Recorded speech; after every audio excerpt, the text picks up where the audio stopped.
The first Summit Council Assembly was held at World Summit 2020, bringing together 120 current and former heads of state and some 7,000 delegates representing all walks of life from as many as 170 countries.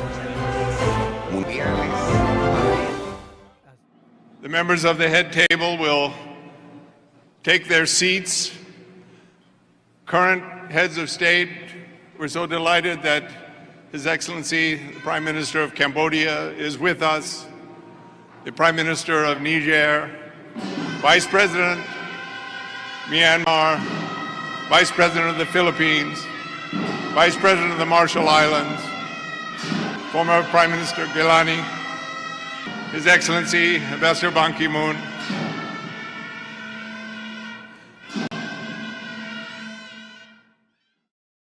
former 8th Secretary General of the United Nations, His Excellency Ban Ki-moon. Please welcome the former Secretary General of the United Nations, His Excellency Ban. Thank you for your warm introduction, Dr. Hak Ja-han, Excellencies, current and former heads of state and government, ministers, distinguished leaders, ladies and gentlemen. At the outset, I'd like to cordially welcome you all to World Summit 2020. The theme of this timely summit is realizing world peace and the reunification of Korean Peninsula through independence, mutual prosperity, and universal values. I thank over the 5,000 eminent leaders from 171 countries representing all sectors of society, including 150 current and former heads of state and government, as well as speakers of the parliament, parliamentarians, and ministers who have gathered here. The fact that despite the coronavirus spreading around the world, so many leaders are here means that we are all committed to peace, harmony, and prosperity and reconciliation among the people. Thank you for your coming from afar.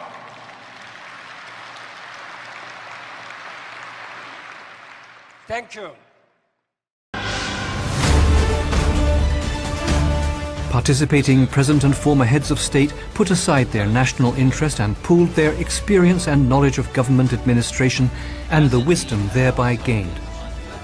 Based on principles of interdependence, mutual prosperity, and on universal values, they sought solutions to the major challenges many nations face, including territorial disputes, religious and racial conflicts, climate change. What do you know about peace? Tonga is the surviving monarchy in the South Pacific. In the Pacific, before the coming of civilization, we each had our monarch. Tonga is the only remaining monarch in the Pacific. In fact, we had never been colonized. Maybe that's why Tonga is still the surviving monarch and self-government. Never been at war. Coming to this conference here, and the theme is peace, security, and human development, I thought to myself, what do I have to take home with me after this meeting here? Universal Peace Federation maintains that any successful strategy for peace must take into account the spiritual dimension of all human identity, experience, and interaction. A world of lasting peace, a world in which people of all nationalities, ethnicities, races, cultures, and worldviews, a goal to live together in mutual respect, harmony. As the co-founder Dr. Moon described, the ideal world is one family under God. One family under God. And teaching by example says that the path to such a society is through leading a life of true love and living for the sake of others. As I mentioned, to have a meaningful participation in this international gathering, having peace as its central theme, I have to look at the spiritual dimension of my country's way of life and experience to see how to attain peace in the land. Peace, of course, is not the end of war, but to live in harmony with each other. To be able to live in harmony is to be able to interact with one another regardless of our differences. And we cannot do that without loving each other. And on that basis, we can then be able to live for the sake of others. A selfless love, not focusing on oneself, but on the welfare of others. In my country, we're still struggling regarding which form of government best serves our need. The Prime Minister and myself have a monthly audience with His Majesty. To me, this is an opportunity for us to consult with His Majesty as to how to bring our simple problem to bear.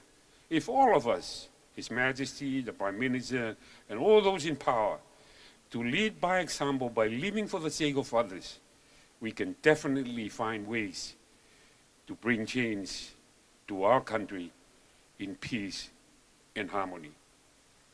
Love one another, for God so loved the world that He gave His only begotten Son, so that those who may believe in Him have eternal life. We all believe in God, and that is positive starting point. That God wants us to be one family under Him and to live for the sake of others.